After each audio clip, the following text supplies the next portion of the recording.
In the electric hum of Westfield High's gymnasium, Zara Washington stood tall, her heart pounding as she made the cheer squad. To Jake Morrison and his football crew, she was an outsider, a black girl who didn't fit their vision of a traditional cheerleader. Determined to drive her out, they unleashed a campaign of cruel harassment, believing she'd break under their entitled aggression.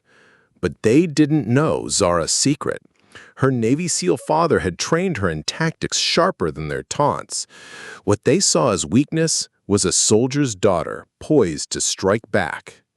When their bullying escalated to a violent ambush, Zara turned the tables, exposing their hatred and unraveling a web of prejudice that ran deeper than the school's halls. This isn't just a story of survival. It's a battle against a system that let bullies thrive, until one girl's courage brought it crashing down. Watch as Zara Washington transforms from target to titan, teaching her tormentors the devastating cost of underestimating her strength. The gymnasium at Westfield High buzzed with anticipation, the air thick with the scent of sweat and anticipation. 23 girls stood in a tense line, waiting for the final cheer squad announcements. Zara Washington, third from the left, kept her hands steady despite the hammering in her chest. 3 grueling days of tryouts, flawless routines, perfect jumps, and a smile that masked her nerves had led to this moment. Her dark eyes scanned the room, catching the sea of blonde ponytails and tanned faces around her. She was the only black girl here, and the weight of that difference pressed against her. "Ladies, you've shown incredible spirit," Coach Peterson began, clutching her clipboard like a lifeline. "This year's varsity cheer team will represent Westfield with pride." As the football team filtered in from practice, Zara spotted Jake Morrison, the star quarterback, leading his pack with a swagger that screamed privilege. Tyler Knox, broad and menacing, flanked him, while Brandon Mills trailed, eager to please. Their presence shifted the room's energy, a storm brewing in their smirks. Coach Peterson read the list alphabetically. Zara Washington. The words hit like a spark. She'd made it. Squeals and hugs erupted around her, but some girls' congratulations carried a sharp edge of surprise. Zara kept her face composed, professional, just as her father, Commander David Washington, a retired Navy SEAL, had taught her. Across the gym, Jake's jaw tightened. He leaned toward Tyler, whispering, his eyes burning into her. The disgust was palpable. As the celebration continued, Zara grabbed her gym bag and headed for the exit. The football players lingered near the doors, a deliberate blockade. "Excuse me," she said, her voice calm. Jake shifted, forcing her to squeeze past. "So, you're the new cheerleader. Interesting choice by coach." Tyler's voice carried, very progressive. Zara met Jake's gaze. "I earned my spot, just like everyone else." Jake's smile was cold. "Our fans have expectations about what cheerleaders should look like. Traditional, blonde, eagle pride." Tyler stepped closer. "Girls who belong here." Zara tilted her head. "This school's about excellence. That's what I bring." Jake's grin faltered. "Football season's long. Not everyone's cut out for it." She pushed past. "Good thing I am."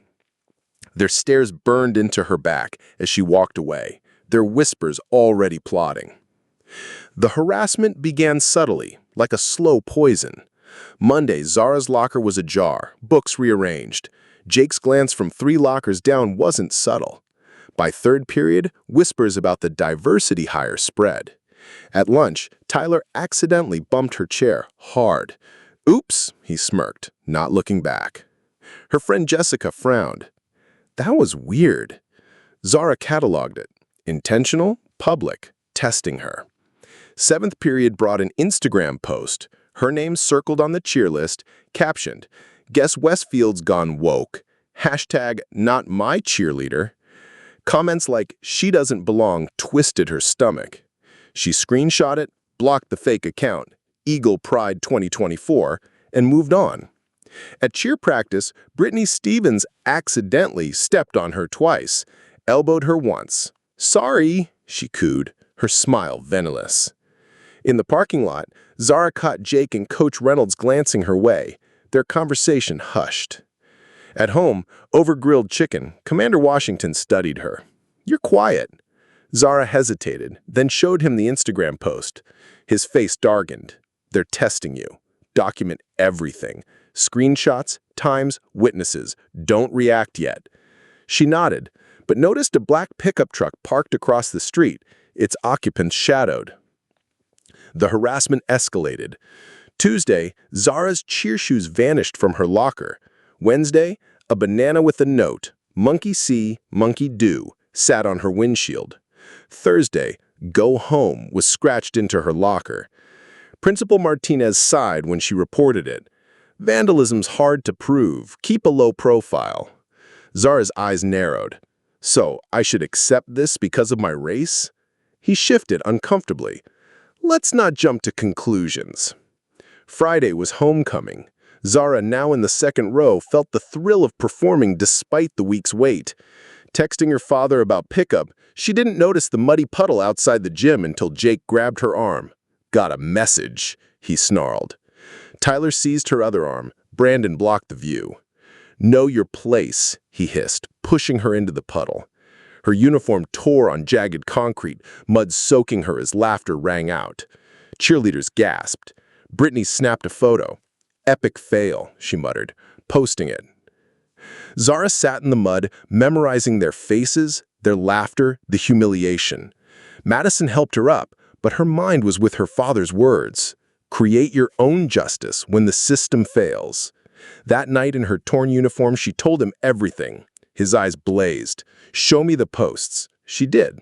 "This stops now," he said. "Teach me to fight back." Saturday, 6 a.m., their basement gym became a training ground. "Forget movie fights," Commander Washington said. "Real combat is efficiency." He demonstrated. Throat strike, knee to solar plexus, heel stomp. Observe first. Learn their patterns, weaknesses. Sun Tzu, subdue without fighting. Zara's homework, document Jake, Tyler, and Brandon's routines. She became a shadow, noting Jake's Dodge Challenger parking at 7:47 a.m., Tyler's beat-up Ford, Brandon's drop-off.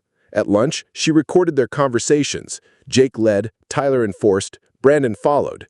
3 days, 15 pages of notes. "Excellent," her father said.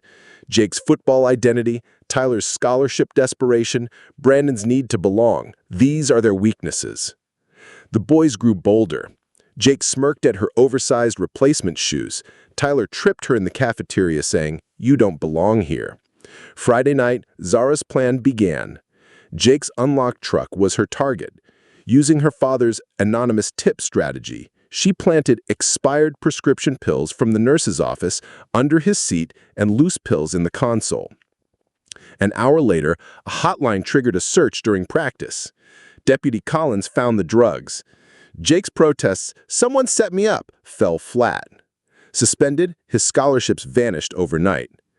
Tyler was next. Zara's reconnaissance revealed he sold vapes behind the gym. She recorded 2 transactions, sent the video anonymously to Principal Martinez. Wednesday, Tyler's locker search uncovered vapes, pods, and cash. "She's targeting us," he shouted, but expulsion loomed. His scholarship dreams crumbled. Brandon cracked under pressure. Tuesday, he called Jake and Tyler to Tyler's garage.